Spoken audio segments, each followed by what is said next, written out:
How to fix Windows Update problems using SFC and DISM. In this tutorial, I'll show you a few built-in Windows tools that can help fix common update and system issues.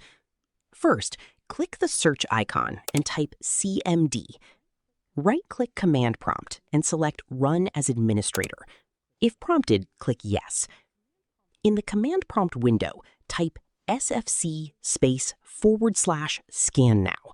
Then press Enter. Windows will scan your system files and attempt to repair any corrupted files. Let the scan complete before moving on. Next, open Search again and type Troubleshoot Settings. Open it, then select Additional Troubleshooters or Other Troubleshooters, depending on your Windows version. Find Windows Update and click Run. Let the troubleshooter check your system and apply any recommended fixes. Once that's finished, go back to the Command Prompt window. If the SFC scan is still running, wait for it to complete.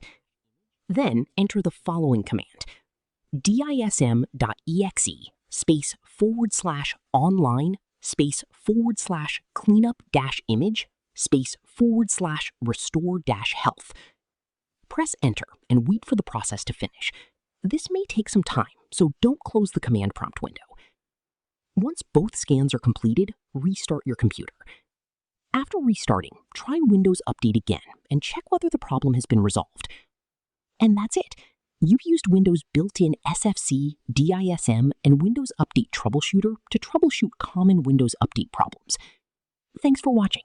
If this tutorial helped, don't forget to like the video, leave a comment, and subscribe for more helpful Windows tutorials.